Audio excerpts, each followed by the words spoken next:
My name is Anthony Brewer and I'm a co-founder at Agalytics.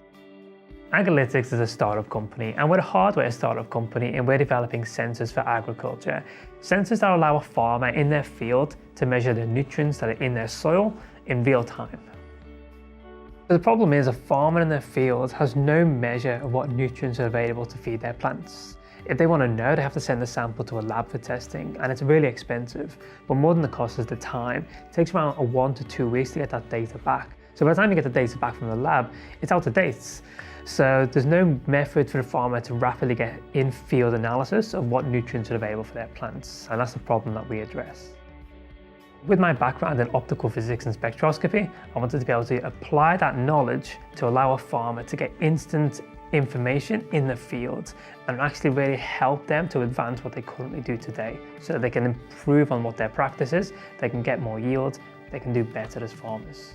Our sensor is a chemical sensor and it's a single-use chemical sensor. Single use is important from usability. We looked at using something that could be used multiple times, but then the farmer would have to clean it, and from a usability perspective, it just wasn't going to be viable.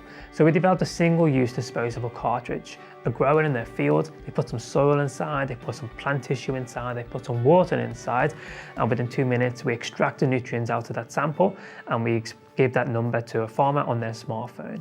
The number from the sensor is nice, but a lot of farmers don't know how to implement that. So we have to display it on the smartphone, and the smartphone is a really powerful computer that everyone has in their pockets today.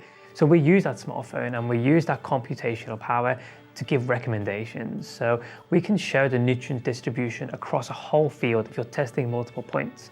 But if you're testing weekly or every 2 weeks, for example, we can show how the nutrients change throughout the season. And with that data, that's really powerful, and the farmer can take that data, they can apply more fertilizer or they can apply less fertilizer, and they can implement some positive change to truly maximize their yields and truly maximize their profitability. And this is what Agalytics does well, and this is where Agalytics really adds value, but it's rapid but low cost in-field testing. The first milestone of my startup was convincing my partner that I wouldn't get a job, and that I wouldn't have a job and I wouldn't have a salary, and she would be the sole breadwinner. So I guess my biggest milestone was actually making that jump and convincing her that would be a great idea. And I'd worked in Brisbane previously, so I was able to find these co-founders relatively quickly, people I'd worked with previously. And Campbell Smythe is probably one of Australia's leading industrial designers, so he came on board, and Greg Lauer, who's an MBA from QUT, he's previously worked in startups and is the business leader at Agalytics. In December 2015, we joined the iLab Germany program. That was about accelerating our business, accelerating Agalytics. We developed a business case, but we also developed a technology side. So we developed a proof of concept, a functional prototype that allowed us to prove the principle of our technology. With that provisional prototype, we went out and we spoke to farmers and we used it in their fields, understood their workflow, understood the problem that we solve and the value that we can add. As a hardware startup, IP is actually really important to us. And when we're talking to investors, the fact that we do have IP, that we're developing provisional patents, that we have IP around our software and our mapping and our algorithms, that's actually really helpful for them. It gives some value to the company, even at a very early stage. And our investors can see that as we move forward, it will add further value. It was really interesting. When we started Agalytics, we spoke to a lot of people, mentors, about IP, and everyone said, don't patent your technology, just move fast. And in reality, that's actually probably a mistake. If you're doing hardware, if you do have a patent portfolio, it does add to your valuation and it gets investors excited. Traditionally, hardware startups have been very costly, and that's not the case anymore.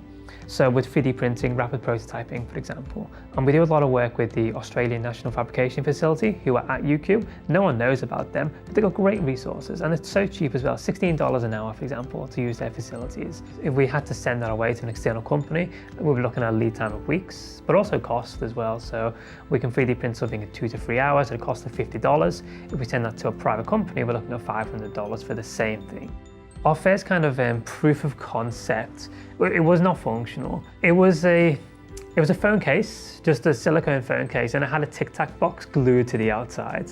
And it kind of gave the impression that, you can put some soil into the Tic Tac box and you can put it inside and the phone will do some detection. We went over to UQ and said, this is what we've got at the moment, a Tic Tac box glued to a phone case.